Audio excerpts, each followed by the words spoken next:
Once again, folks, Columbine is in the press, but this time it's actually because of a video game based on the shocking events. Now, Super Columbine Massacre RPG, yes, that's the name, recreates the incident and puts you in the shoes of the gunman. Now, with all the controversy at Slamdance, many people are saying that a line needs to be drawn. So here's the rundown on the story that is bringing the issue of video game censorship to the forefront.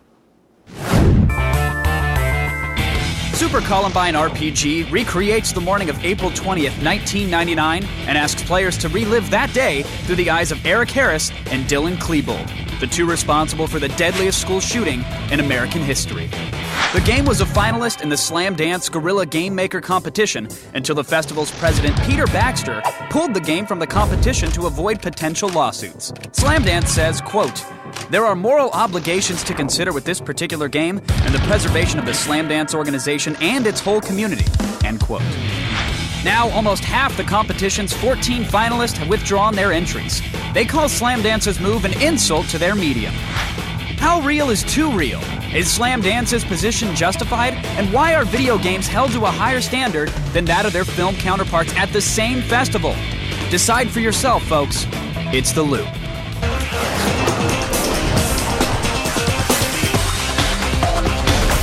Joining us via satellite tonight from Park City, Utah, home of the Sundance and Slamdance film festivals, the creator of Super Columbine Massacre RPG, Danny Ladoni. And from Denver, gaming writer and for Rocky Mountain News and editor for Kotaku.com, Brian Cosciente is back for more. Welcome, gentlemen, to The Loop. Hi. Danny, I'd like to start with you, sir. Thanks for having me. It's a pleasure to have you here. I've been doing all the research. I read the artist statement on your website, and I'm not entirely sure I buy it. In fact, some people have called you disingenuous at best. So please do me and everybody else at home the favor. Take us back to the day you discovered RPG Maker. What went through your head when you decided to make this game? Like, why make a game based on Columbine? When I discovered RPG Maker, it occurred to me that I could spend the next 6 months working on a game. And I asked myself, if I can make a game about anything I wanted to, what would I want to make a game about? And honestly, because I was a high school student in Colorado at the time that Columbine occurred, it's an issue that never went away in my mind. And I knew that I wanted to make a game that mattered, something that was personally important. I had no idea if anyone else would ever play it, but I knew that this was something that I wanted to explore for me and for my understanding of what really happened. All right, and you sat down, you toiled away, you did extensive research, which I have to give you kudos for there. And 6 months later, you came out with this game. And Brian, I know you've been following the story very closely. You've played the game. Right. What do you think of Danny's game? I think that it's an interesting concept. I think what he was trying to do is genuine. I just think that perhaps the message might get lost in the medium. Part of the problem is it's a game that's, it's an RPG, so it's got you doing a lot of actions over and over again. And the message that he's trying to deliver is sort of stuck within these hours of gameplay. So, Danny, how do you feel about that? Do you think that the medium might have actually gotten in the way of the message here, that people see a video game based on the events, they see shooting in a cafeteria, and they don't bother to figure out why you decided to put this on a computer screen?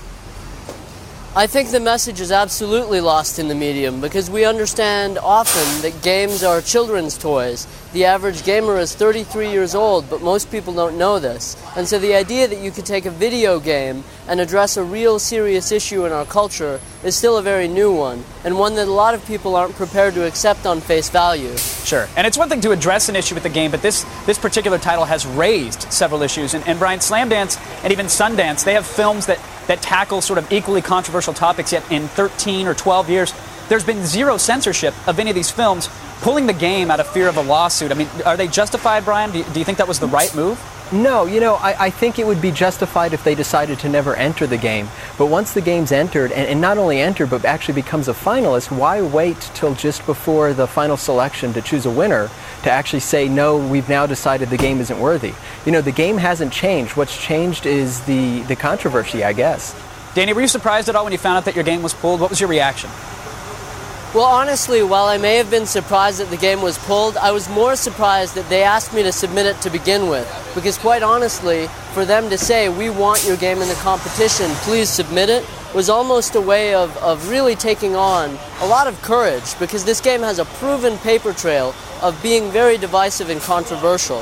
So it really is a double-edged sword in that light. I just wish that Slamdance would have been able to stand up for their convictions and stand behind a game that they saw having a lot of merit for the game-making community. Sure.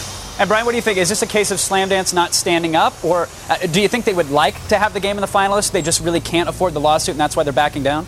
You know, it's hard to say. I spoke with Peter Baxter right after the announcement was made, and I spoke with him probably for 30 or 40 minutes, and 90% of that phone call was me trying to get him to answer that question, or right. answer the question why.